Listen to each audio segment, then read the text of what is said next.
నమస్తే, నేను మీ సున్షిత్ శ్రీరామోజు.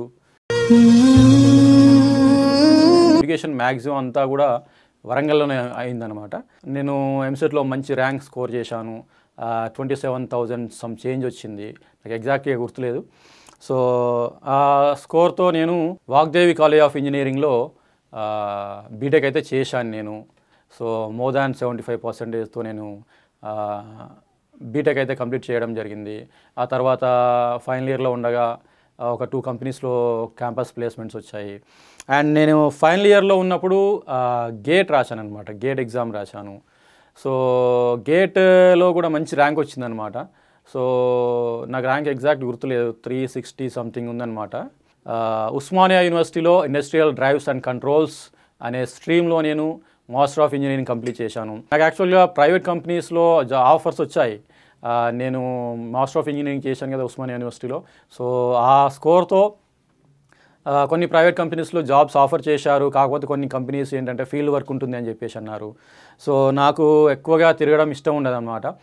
నేను హైదరాబాద్లో ఉన్నా కూడా నేను తక్కువ తిరుగుతూ ఉంటాను అనమాట. హైదరాబాద్లో కూడా నాకు బైక్ మీద తిరగాలన్నా కార్లో తిరగాలన్నా కొంచెం ఇబ్బందికరంగా అనిపిస్తుంది అనమాట. హైదరాబాద్లో ఏఎస్ ఇన్స్టిట్యూట్లో నేను మళ్ళీ గేట్ కోచింగ్ తీసుకున్నాను అనమాట. సో యాక్చువల్గా నేను గేట్ కోసం అని కాదు, ఐఏఎస్ ట్రై చేద్దామనే ఉద్దేశంతో నేను ఏఎస్లో ట్రైనింగ్ తీసుకోవడం జరిగిందనమాట.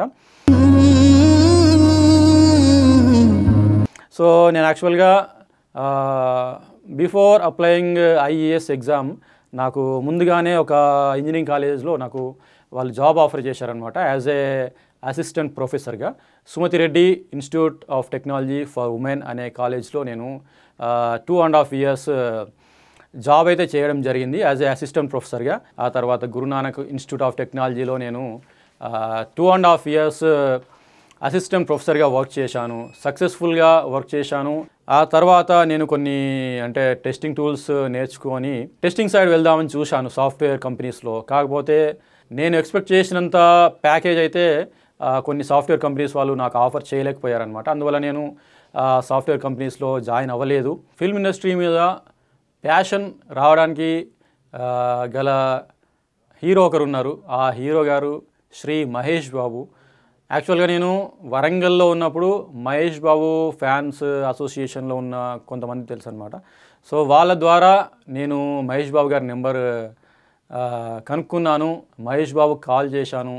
మీరు అపాయింట్మెంట్ ఇస్తే ఒకసారి మీతో సెల్ఫీ అనేది దిగచ్చు అని చెప్పేసి, సెల్ఫీ ఆటోగ్రాఫ్ తీసుకోవచ్చు అని చెప్పేసి మహేష్ బాబు గారు కాల్ చేశాను. కాల్ చేస్తే షూటింగ్లో ఉన్నాను నేను చెప్పాను అన్నమాట, నేను ఫ్యాన్ ఫ్రమ్ వరంగల్ అని చెప్తే నేను ఈవినింగ్ వస్తాను 6 o'clock 7 o'clock అట్లా అని చెప్పేసి అన్నారు. సో నాకు మాట ఇచ్చినట్టుగానే మహేష్ బాబు గారు తన ఆడినో BMW ఎగ్జాక్ట్ గుర్తులేదు, తన కార్లో వచ్చారు. నేను తనని మీట్ అయ్యాను. ఆ తర్వాత ఒక సెల్ఫీ అయితే తీసుకున్నాను తనతో. సో ఇది అనమాట. సో నాకు మూవీ ఇండస్ట్రీ మీద ప్యాషన్ తెప్పించిన హీరో ఎవరంటే శ్రీ మహేష్ బాబు గారు. నేను ఒక్కనే మూవీ ఆడిషన్స్ ఉన్నాయని చెప్పేసి నాకు సో ఒక డైరెక్టర్ ద్వారా కానివ్వండి, ఒక మినిస్టర్ ద్వారా కానివ్వండి నాకు ప్రీకాస్ట్ కాల్ వచ్చిందనమాట. సో నేను వాళ్ళ ప్రొడక్షన్ హౌస్ ఏంటి అని చెప్పేసి కనుక్కొని వాళ్ళ ప్రొడక్షన్ హౌస్కి వెళ్ళి ఆడిషన్ ఇవ్వడం జరిగింది. నేను ఒక్కనే మూవీకి యాజ్ అ హీరోగా సెలెక్ట్ అవ్వడం జరిగింది. నేను రెమ్యునరేషన్ కానివ్వండి, బాండ్ కానివ్వండి, ఎటువంటి బాండ్ ఇవ్వలేదు నేను సుకుమార్ గారికి. ఎందుకంటే నాకు సుకుమార్ గారి మీద ఉన్న నమ్మకంతో నేను మూవీ ప్రాజెక్ట్ స్టార్ట్ చేశాను. నేను ఒక్కనే మూవీ. అండ్ ఏదైతే KTM Duke 200cc bike release అయిందో ఇండియాలో, ఆ బైక్ లాంచ్ చేసింది నేను. అండ్ ఫస్ట్ అడ్వర్టైజ్మెంట్ చేసింది నేను. ఆ బైక్ మీద ఫోటోషూట్ చేసింది నేను. అండ్ అంటే KTM వాళ్ళు నన్ను బ్రాండ్ అంబాసిడర్గా అడిగారనమాట. 200cc KTM నేను లాంచ్ చేశాను. అండ్ 250cc KTM డ్యూక్ నేను లాంచ్ చేశాను.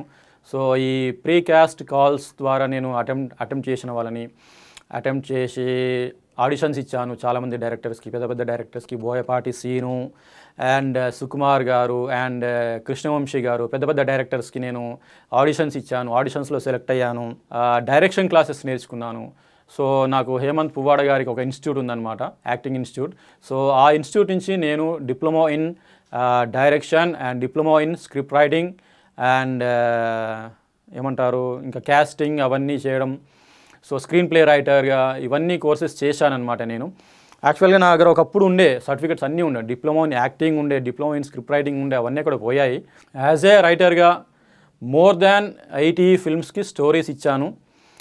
యాక్చువల్గా నేను నా ఇంట్రో ఎలా చెప్పానంటే మై నేమ్ ఈజ్ సున్షిత్ శ్రీరామోజు అని చెప్పాను. సో కొన్ని మూవీస్లో సున్షిత్ అని ఉంటుంది, కొన్ని మూవీస్లో సంతోష్ అని ఉంటుంది. సంతోష్ ఎవరో కాదండి, సంతోష్ శ్రీరామోజు కూడా నేనే. So Santosh Sriramoju director and script writer అన్నా కూడా నేనే అనమాట. కొన్ని మూవీస్లో స్క్రీన్స్ మీద సంతోష్ అని పడుతుంది అనమాట. సో సంతోష్ అంటే వేరెవరో అనుకుంటారు, సో అది కూడా నేనే అనమాట. సో నా స్క్రీన్ నేమ్ వచ్చేసి సునిషిత్ అండి. సో సంతోష్ అని ఎందుకు పెట్టున్నానంటే నాకు సంతోష్ అనే నేమ్ కలిసి వస్తుంది అనమాట మంచిగా, ఐ మీన్ లక్కీ నేమ్ అనమాట సంతోష్ అనేది. సో అందువల్ల నేను కొన్ని మూవీస్కి సంతోష్ అనే పేరుతో స్క్రిప్ట్స్ ఇచ్చాను. నేను ఎక్కువగా సురేష్ ప్రొడక్షన్స్ వాళ్ళకి, గీతా ఆర్ట్స్ వాళ్ళకి ఇచ్చాను stories. So at the same time నాకు ఒక మూవీ కూడా ఆఫర్ చేశారండి గీతా ఆర్ట్స్ వాళ్ళు. పరుగు అనే మూవీకి ఫస్ట్ నేను ఆడిషన్ ఇచ్చాను, ఫోటోషూట్ ఇచ్చాను. సో పరుగు మూవీకి నన్నే అనుకున్నారు హీరోగా. లాస్ట్ మూమెంట్లో ఏమైంది అంటే నన్ను పక్కన పెట్టేసి అల్లు అర్జున్తో పరుగు మూవీ చేయడం జరిగింది. అండ్ అందుకు గాను నాకు అల్లు అరవింద్ గారు ఒక బ్లాంక్ చెక్ అయితే ఇవ్వడం జరిగింది. నేను బ్లాంక్ చెక్ తీసుకొని ఒక 20 lakhs అయితే డ్రా చేశానండి. అంటే గీతా ఆర్ట్స్ అంటే మన అల్లు అరవింద్ గారి అకౌంట్ నుంచి నేను 20 lakhs డ్రా చేశాను అనమాట. సో అండ్ నాకు అల్లు అర్జున్ వచ్చేసి ఒక ఇన్నోవా గిఫ్ట్ ఇచ్చారండి, కాఫీ కలర్ ఇన్నోవా గిఫ్ట్ ఇచ్చారు. అది ప్రజెంట్ బన్నీ వాసు అనే ఎగ్జిక్యూటివ్ ప్రొడ్యూసర్ యూజ్ చేస్తున్నాడు. సో నాకు ఇలా చాలా కార్స్ గిఫ్ట్స్ ఇచ్చారండి, హీరోస్ అండ్ హీరోయిన్స్ కూడా గిఫ్ట్స్ ఇచ్చారనమాట. సో యాక్చువల్గా నేను హీరోయిన్స్ గురించి నా ఇంట్రోలో చెప్పాను, ఎందుకంటే కొంతమంది హీరోయిన్స్తో అయితే అఫైర్స్ ఉన్నాయన్నమాట, లవ్ అఫైర్స్. సో అవన్నీ చెప్తే బాగుండదు మీడియా ముందని చెప్పేసి నేను హీరోయిన్స్ గురించి మాట్లాడాను. అండ్ లాస్ట్ ఫిల్మ్ నాకు వచ్చేసి ఆఫర్ ఏంటి అంటే 7 చేపల కథ మూవీ అండి. 7 చేపల కథ మూవీ అండ్ పెళ్లి సందడి 2 మూవీ, ఇవి 2 లాస్ట్ మూవీ ఆఫర్స్ అనమాట. సో యాక్చువల్గా పెళ్లి సందడి 2 మూవీలో ఒక చిన్న ఇష్యూ జరిగిందనమాట. సో పెళ్లి సందడి మూవీ హీరో శ్రీకాంత్ కాబట్టి పెళ్లి సందడి 2 తన కొడుకు రోషన్తోనే చేయాలి అని చెప్పేసి ఒక అబ్జెక్షన్ రేజ్ చేశాడనమాట శ్రీకాంత్. అందువల్ల నన్ను పక్కన పెట్టేశారు రాఘవేంద్రరావు గారు. సో ఇది అనమాట పెళ్లి సందడి 2లో ఉన్న ఒక చిన్న సీక్రెట్ అనమాట ఇది. ప్రస్తుతం అయితే నేను ఒక డైరెక్టర్కి డేట్స్ ఇచ్చాను, ఫిబ్రవరిలో ఉన్నాయి అన్నమాట ఒక మూవీ షూటింగ్. సో భలే భలే మొగాడివోయ్ అనే మూవీ డైరెక్టర్, డైరెక్టర్ కాదు అతను అసోసియేట్ డైరెక్టర్గా చేశాడంట ఆ మూవీకి, రాఘవ్ రెడ్డి అని. అతను డేట్స్ అడిగాడు, సో డెఫినెట్గా ఇస్తానని చెప్పేసి అన్నాను. సో మంచి బడ్జెట్ ఫిల్మ్ అనమాట. నాకేమో ఫిల్మ్ ఇండస్ట్రీలో వర్క్ చేయాలి ఇంట్రెస్ట్, అండ్ మా పేరెంట్స్కి ఏమో నేను ఏదైనా ఒక గవర్నమెంట్ జాబ్ చేస్తే బాగుండని చెప్పేసి మా పేరెంట్స్ ఇంట్రెస్ట్. సో నా ఇంట్రెస్ట్ మా పేరెంట్స్ ఇంట్రెస్ట్ మ్యాచ్ అవ్వట్లేదన్నమాట. అందువల్ల నేనైతే సింగిల్గానే ఈ ఫిల్మ్ ఇండస్ట్రీలో ఎంటర్ అయ్యాను, సింగిల్గానే సక్సెస్ అవ్వాలని చెప్పేసి నా కోరిక. నాకు ఒక రోజు చాలా బాధ కలిగిందండి. ఏంటి అంటే నేను ఒక్కనే మూవీ ఆఫర్ మిస్ అయిందండి. ఆ తర్వాత నాకు డైరెక్టర్ సుకుమార్ గారు ఒక స్కోడా కార్ గిఫ్ట్ ఇచ్చారు, red colour Skoda car. And అప్పుడు నేను పెద్దగా ఏం బాధపడలేదండి, ఎందుకంటే నాకు డైరెక్టర్ సుకుమార్ గారు నాకు ఒక మాట ఇచ్చారు. అదేంటి అంటే 1 మూవీ షూటింగ్ అయిపోగానే నెక్స్ట్ ఫిల్మ్ నీతోనే సున్షిత్ అని చెప్పేసి ఒక మాట ఇచ్చారు నాకు డైరెక్టర్ సుకుమార్ గారు. అందువల్ల నేను అంత ఏం బాధపడలేదు. కాకపోతే ఎప్పుడైతే నానక్ ప్రేమతో మూవీ షూటింగ్ స్టార్ట్ అయిందో రకుల్ ప్రీత్ సింగ్తోని, అప్పుడు ఏమైందంటే నేను ఒక 1 వీక్ షూటింగ్ వెళ్ళాను అనమాట. నానక్ ప్రేమతో మూవీ షూటింగ్కి వెళ్ళాను. రకుల్ ప్రీత్ సింగ్తోని లవ్ మీ అగైన్ అనే సాంగ్ షూట్ చేశాను. ఆ తర్వాత మూవీ సాంగ్ కంప్లీట్ అయిపోయింది. ఒక 3 days వేరే సీన్స్ చేశాం. రాజేంద్ర ప్రసాద్ గారు హాస్పిటల్లో ఉంటారు, ఆ సీన్ షూట్ చేశాము.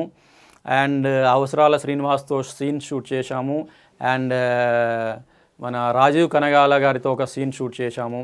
ఆల్మోస్ట్ నేను ఒక 10 days షూటింగ్కి వెళ్ళానమాట నానక్ ప్రేమతో మూవీకి. ఆ తర్వాత నాకు ప్రెషర్స్ వచ్చాయన్నమాట, నాకు కాదు డైరెక్టర్స్కి. ఏదైతే టీం ఉంటుందో డైరెక్షన్ టీం, ఆ డైరెక్షన్ టీంకి ప్రెషర్ రావడం వల్ల నన్ను పక్కన పెట్టేసి జూనియర్ ఎన్టీఆర్తో నాన్నకు ప్రేమతో మూవీ తీయడం జరిగింది. సో ఓకే, ఆ రోజు నేనేం బాధపడలేదు, నాకు ఆఫర్ మిస్ అయినందుకు నేను బాధపడలేదు. కాకపోతే మూవీ రిలీజ్ అయిన తర్వాత ఫస్ట్ రివ్యూ చూశానండి. రివ్యూ చూడంటుంది బ్లాక్ బస్టర్ అని చెప్పేసి రివ్యూ వచ్చింది నాన్నకు ప్రేమతో మూవీ.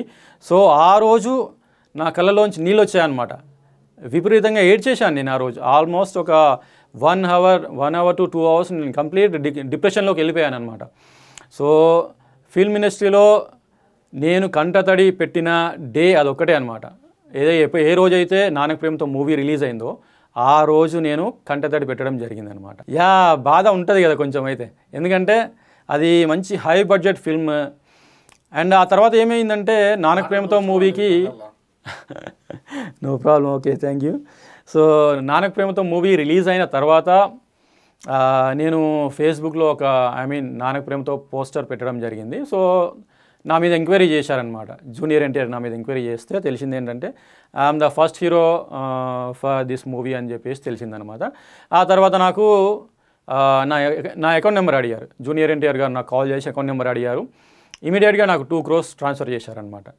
సో అంటే నేను even though I have not worked in నాన్నకు ప్రేమతో movie, I got 2 crores money as remuneration అనమాట. నేను ఏదైతే 10 daysకి వర్క్ చేశానో 10 daysకి 2 crores రెమ్యునరేషన్ ఇచ్చారనమాట. సో ఓకే, అంటే ఇప్పుడు ఏంటంటే నేను కొంత పార్ట్ వరకు కష్టపడ్డాను కాబట్టి నాకు ప్రతిఫలం లభించింది అని చెప్పేసి నేను పాజిటివ్గా థింక్ చేసి, సో ఐ బికేమ్ హ్యాపీ అనమాట విత్ దట్ 2 crores రెమ్యునరేషన్. నేను బాధపడిన డే వచ్చేసి నాన్నకు ప్రేమతో మూవీ రిలీజ్ డేట్ అనమాట. సో రిలీజ్ డేట్ నాకు ఎగ్జాక్ట్గా గుర్తులేదు, సో మనం గూగుల్లో టైప్ చేస్తే వచ్చేస్తుంది. సో అదే రోజు నేను కంటతడి పెట్టాను. అంటే బ్యాక్గ్రౌండ్ లేకుండా ఫిల్మ్ ఇండస్ట్రీకి వస్తే మనకు 50-50 ఛాన్సెస్ ఉంటాయండి. మనం క్లిక్ అవ్వచ్చు, మనం అన్సక్సెస్ఫుల్ కావచ్చు, అట్లా అనమాట. ఈవెన్ నావి ఫేస్బుక్లో, ట్విట్టర్లో ఫ్యాన్ పేజెస్ ఉండేవండి. ఈ ఫ్యాన్ పేజెస్ని కొంతమంది హీరోస్ నేను ఎంక్వైరీ చేసి తెలిసింది ఏంటంటే హీరో రవితేజ నా అకౌంట్ హ్యాక్ చేసి నా Facebook account and Twitter accounts delete చేశారండి. ఎందుకంటే ఫ్యాన్ ఫాలోయింగ్ పెరిగిపోతుంది అని చెప్పేసి. అండ్ ఇంకొక అంటే నాకు తెలంగాణ స్టేట్లో సపోర్ట్ చేసిన హీరోస్ ఎవరంటే శ్రీ విజయ్ దేవరకొండ అండ్ శ్రీ విశ్వక్సేన్ అండ్ శ్రీ నితిన్ గారు, ఇంకా శ్రీ సంపూర్ణేష్ బాబు గారు. సో వీళ్ళ నలుగురు కూడా నాకు మంచి సపోర్ట్ ఇచ్చారనమాట. యాక్చువల్గా నాకు మొన్న ఎప్పుడంటే 2020లో విజయ్ దేవరకొండ కాల్ చేసి సో అండ్ సో ఒక ప్లేస్లో మీట్ అవుతానని చెప్పేసి అన్నారనమాట. సో అనుకోకుండా ఏదో షూటింగ్ ఉండేసి USA వెళ్ళిపోయారని తెలిసింది. సో నన్ను అడిగారనమాట, ఒక మూవీలో అడిగారు, ఈ లైగర్ కంటే ముందు ఏదో మూవీ చేశాడు, ఆ మూవీలో మంచి రోల్ అడిగాడు అనమాట. చేస్తానని చెప్పాను. సో అనుకోకుండా అది మిస్ అయిపోయింది. సో ఇలానే అనమాట, లక్ ఫ్యాక్టర్ మనకు సహకరించకపోతే ఎంత పెద్ద హీరో అయినా సరే డౌన్ఫాల్ అవ్వాల్సిందే. అండ్ ఇండస్ట్రీలో నాకు సపోర్ట్ ఇచ్చిన హీరోస్లలో అల్లరి నరేష్ గారు కూడా ఒకరున్నారు. అండ్ అల్లరి నరేష్ని నేను అన్నయ్య అని పిలుస్తాను. సో అల్లరి నరేష్ గారు నాకు ఒకరోజు ఇంటికి వచ్చేసి 1 crore చెక్ రాసి ఇచ్చాడు నాకు. So thank you. నేనైతే చెక్ విత్డ్రా చేసుకోలేదు, కాకపోతే థ్యాంక్ యూ నరేష్ అన్న. And doctor Naresh VK and Shivaji Raja, former presidents, movie artist association. So వీళ్ళందరి సపోర్ట్తోని నేను ఈరోజు ఒక హీరోగా మీ ముందున్నాను. సో ఫ్యూచర్లో కూడా నేను ఒక హీరోగా ఎదగాలని చెప్పేసి నా కోరిక. థ్యాంక్ యూ అండి. నాకు సహాయం చేసిన హీరో ఎవరంటే హీరో సాయి కుమార్ గారండి. ఆ తర్వాత హీరో జగపతి బాబు గారండి.